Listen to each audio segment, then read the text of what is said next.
मैं doctor Alka Pareek, associate professor home science.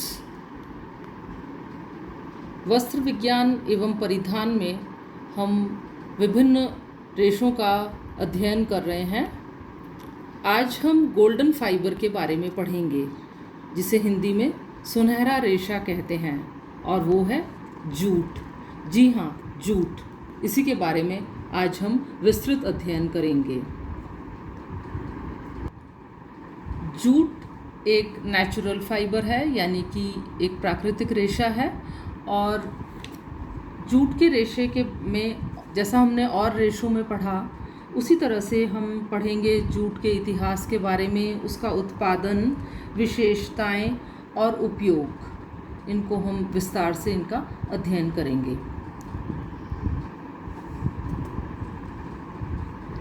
Jute एक golden colour का फाइबर है, जो कि एक सिल्की शाइन लिए हुए होता है, और इसीलिए इसे सुनहरा रेशा कहते हैं। जितने भी वानस्पतिक रेशे हैं, उनमें ये सबसे सस्ता होता है और सबसे इम्पॉर्टेंट भी होता है। पूरे वर्ल्ड में ये सबसे ज़्यादा इसका उपयोग होता है, इसका उत्पादन भी सबसे अधिक होता है। और इसकी जो वजह है वो ये है कि इसमें हाई टेंसाइल स्ट्रेंथ होती है, यानी कि इसमें बहुत मजबूती होती है, और ये 100% बायोडिग्रेडेबल होता है, यानी कि ये पर्यावरण का अच्छा दोस्त है। जूट के रेशे जूट के पौधे के तने से प्राप्त होते हैं। इनमें एक विशेष प्रकार की चमक होती है। छूने पर यह चिकने लेकिन कड़कीले होते हैं, और इनके जो रेशे हैं ये उलझे हुए और असमान होते हैं, और इसीलिए इनमें रूक्षता होती है, थोड़ी खुरदुरे होते हैं।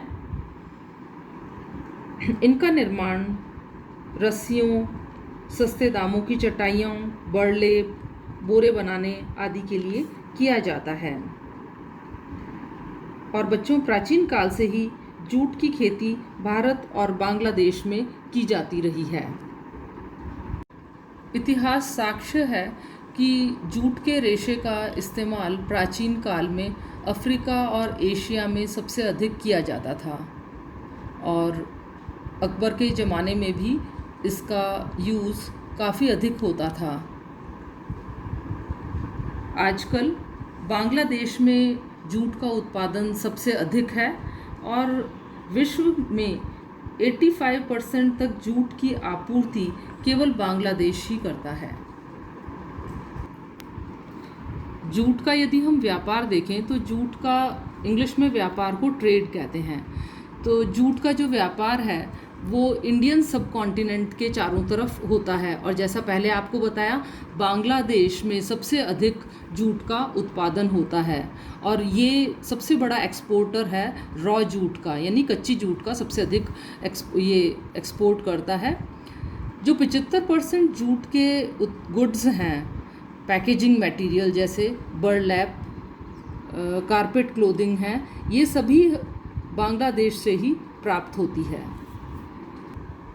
जूट के अन्य उत्पाद हैं carpet yarn, cordage, felt, padding, twine, ropes, decorative fabrics, और कई तरह के छोटे छोटे आर्टिकल्स जो मैं आगे भी आपको विभिन्न चित्रों में दिखाऊंगी, और उनको हम घर में या फर्निशिंग के रूप में उनका इस्तेमाल करते हैं। अब हम करेंगे टाइप्स ऑफ जूट, यानी जूट के प्रकार। बेसिकली जूट्स की 4 क्लासेस होती हैं जो जनरली देखी जाती हैं। पहली होती है हेजियन या बर्लैप जूट।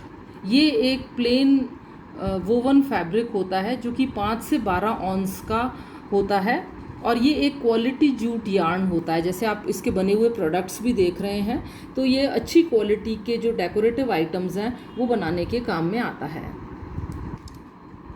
सेकंड टाइप है सैकिंग। ये हैवी गुड्स बनाने के काम आता है, और इससे लोअर क्वालिटी का फाइबर से ये बनाया जाता है। जनरली इससे जो बैग्स होते हैं जिनमें पैकिंग की जाती है, उसका निर्माण होता है।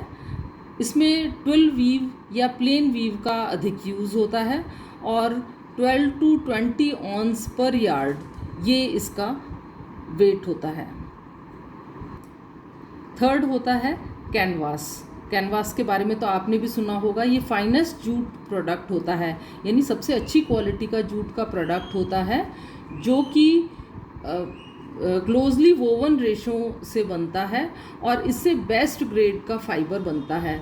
और जनरली बच्चों कैनवास का यूज़ होता है, जो भी वेदर है, रेन है, बरसात है, पानी है, इससे गुड्स को बचाने में, सामान को बचाने के लिए इसका यूज़ होता है। चौथी प्रकार का जूट है जूट यार्न और ट्वाइन। इसका यूज़ इंडिया में और बाहर दूसरे देशों में किया जाता है। बेसिकली ये सुइंग के लिए, बांधने के लिए और इंडस्ट्रियल एप्लीकेशंस में काम आता है, जैसे कि पैकेजिंग, पाइप के जॉइंट्स को बांधने में और केबल बाइंडिंग के अंदर काम आता है, जिसे कि हम प्रायः सूतली बोलते हैं। और इसके कुछ डेकोरेटिव प्रोडक्ट्स भी बनाए जाते हैं। जूट का उत्पादन, जिसे हम बोलते हैं जूट कल्टीवेशन। जूट की खेती उष्ण और नम वातावरण में होती है और इसके लिए पानी की भी अधिक आवश्यकता होती है। जूट का पौधा वार्षिक होता है और बरसात के मौसम में इसे उगाया जाता है। मार्च से मई में रेनफॉल के अकॉर्डिंग इसको उगाया जाता है और इसकी जो हार्वेस्टिंग है यानी कटाई है वो जून से सितंबर के महीने में की जाती है। जूट के पौधे के लिए यदि हम मौसम और मिट्टी की बात करें तो जूट को गर्म और नमी वाला मौसम जूट के लिए बेस्ट होता है, जिसमें कि तापक्रम 24 डिग्री सेंटीग्रेड से 37 डिग्री सेंटीग्रेड तक का हो। अगर लगातार बारिश हो तो उससे जूट की फसल खराब हो सकती है। और मिट्टी की बात करें तो जो सैंडी सॉइल है या क्ले है, ये इसके लिए बेस्ट रहती है।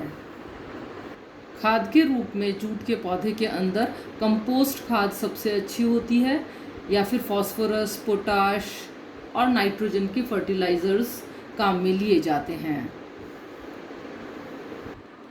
जूट के पौधे की लंबाई 6 से 12 फीट तक होती है। संपूर्ण पौधे में केवल एक ही तना होता है, जिसकी मोटाई उंगली के बराबर होती है। इसमें फूल आते हैं और फूलों के मुरझाने के बाद इन्हें जड़ सहित उखाड़ दिया जाता है और इसके बाद इनसे पत्ते और अन्य गंदगियां साफ की जाती हैं।